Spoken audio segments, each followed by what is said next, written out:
Hi buddies, welcome to my style cooking channel. எல்லாரும் எப்படி இருக்கீங்க? இன்னைக்கு உங்க கூட நான் ஷேர் பண்ணிக்க போற ரெசிபி ஹெல்த்தியான கேழ்வரகு அடை சாஃப்டா எப்படி செய்யலாம் அப்படின்றத இந்த வீடியோல பார்க்கலாம். இந்த கேழ்வரகு அடையை ஈவினிங் ஸ்நாக்ஸாகவும் சாப்பிடலாம். அப்படி இல்லைன்னா டின்னர் அதுக்கப்புறம் பிரேக்ஃபாஸ்ட் ரெசிபிக்கு சாப்பிடலாம். நல்ல ஒரு ஹெல்த்தியான ரெசிபி, அதே போல் டேஸ்ட்டும் ரொம்பவே நல்லா இருக்கும். கேழ்வரகு அடை சாஃப்டாக செய்கிறதுக்காக நான் ஒரே ஒரு டிப்ஸ் மட்டும்தான் சொல்லியிருக்கேன். அதை ஃபாலோ பண்ணி செஞ்சு பாருங்கள். ரொம்பவே பர்ஃபெக்டாக சாஃப்டாக வரும்.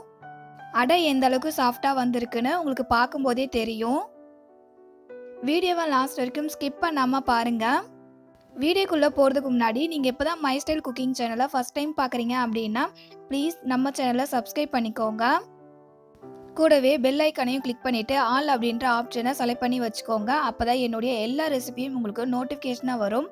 இப்போ வாங்க வீடியோக்குள்ளே போயிட்டு இந்த ரெசிபியை எப்படி செய்யலாம் அப்படின்றத பார்க்கலாம்.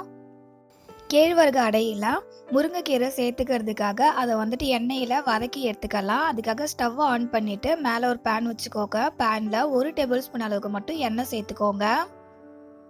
இதில் நல்லா ஒரு 2 கைப்பிடி அளவுக்கு முருங்கைக்கீரை சேர்த்துக்கோங்க. 200 கிராம் அளவுக்கு கேழ்வரகு மாவு எடுத்திருக்கேன். அதுக்கு 2 கைப்பிடி அளவுக்கு முருங்கைக்கீரை எடுத்துக்கிட்டோம் அப்படின்னா கரெக்டாக இருக்கும். இதில் ஒரு 1/4 டேபிள் ஸ்பூன் அளவுக்கு உப்பு சேர்த்துக்கோங்க. சேர்த்துக்கிட்டு கீரையை வதக்கி விட்டுக்கலாம். ஒரு 5 நிமிஷத்துக்கு வதக்கி விட்டுக்கிட்டோம் அப்படின்னா கீரை நல்லா சுருங்கி வதங்கி வந்துடும். கீரை இதை போல் சுருங்கி வதங்கி வந்ததுக்கு அப்புறமா ஸ்டவ்வை ஆஃப் பண்ணிவிட்டு கேழ்வரகு மாவை பிசைஞ்சு எடுத்துக்கலாம். ஒரு பவுலில் 200 கிராம் அளவுக்கு கேழ்வரகு மாவு எடுத்துக்கோங்க.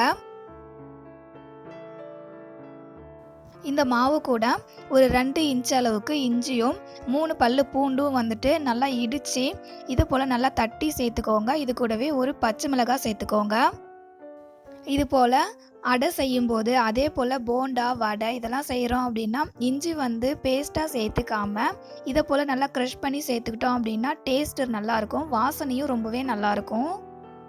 அடுத்தது இது கூட ஒரு பெரிய சைஸ் வெங்காயம் கட் பண்ணி சேர்த்துக்கோங்க. அடுத்தது நம்ம வதக்கி வச்சிருக்க முருங்கைக்கீரை இருக்குல்ல, அந்த முருங்கைக்கீரையை இது கூட சேர்த்துக்கோங்க. சேர்த்துக்கிட்டு மாவுக்கு தகுந்த அளவுக்கு உப்பு சேர்த்துக்கலாம். கீரையில் ஆல்ரெடி நம்ம உப்பு சேர்த்துருக்கோம், அதனால் மாவுக்கு மட்டும் உப்பு சேர்த்து பிசைஞ்சு விட்டுக்கோங்க. இந்த மாவை பிசையும் போது முருங்கைக்கீரை அதுக்கப்புறம் வெங்காயம் இது எல்லாமே நல்லா மாவு கூட மிக்ஸ் ஆகி வர அளவுக்கு வெங்காயத்தை நல்லா உடச்சி விட்டு பிசைஞ்சு விட்டுக்கோங்க. முதல்ல தண்ணி எதுவுமே சேர்த்துக்காம மாவை மட்டும் அந்த வெங்காயம் கீரைக்குள்ளே நல்லா மிக்ஸ் ஆகி வர அளவுக்கு பிசைஞ்சு விட்டுக்கோங்க. எல்லாத்தையும் நல்லா மிக்ஸ் பண்ணி பிசைஞ்சு விட்டதுக்கப்புறமா கொஞ்சம் கொஞ்சமாக தண்ணி ஊற்றி பிசைஞ்சு எடுத்துக்கோங்க. இதை நல்லா சப்பாத்தி மாவு பதத்துக்கெலாம் பிசையக்கூடாது, ஹார்டாக கண்டிப்பாக பிசையவே கூடாது. அடை சாஃப்டாக வர்றதுக்காக நான் ஒரு டிப்ஸ் சொல்கிறேன்னு சொல்லியிருந்தேன்ல, அது என்ன அப்படின்னா மாவு பிசையும் போது ரொம்ப டைட்டாக பிசைஞ்சிடாமல் கையில் மாவு பிசைஞ்சிட்டு எடுத்து பார்த்தோம் அப்படின்னா இலகி வர போல் இருக்கணும். அந்த அளவுக்கு மாவை கொஞ்சம் இலக்கமாக பிசைஞ்சு எடுத்துக்கோங்க. அப்போ தான் வடை நல்லா சாஃப்டாக வரும், ஹார்டாக இல்லாமல் ரொம்பவே சாஃப்டாகவே கிடைக்கும். கண்டிப்பாக இந்த டிப்ஸை நீங்கள் ஃபாலோ பண்ணி பாருங்கள். மாவு பிசைஞ்சு முடிச்சாச்சு. நான் எந்த கன்சிஸ்டன்சிக்கு மாவை பிசைஞ்சிருக்கேன்னு பாருங்கள்.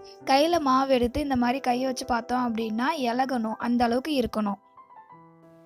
இப்போது இதில் கொஞ்சமாக மாவு எடுத்துக்கிட்டு ஒரு உருண்டை பிடிச்சி வாழை இலையில் வச்சு தட்டிக்கலாம்.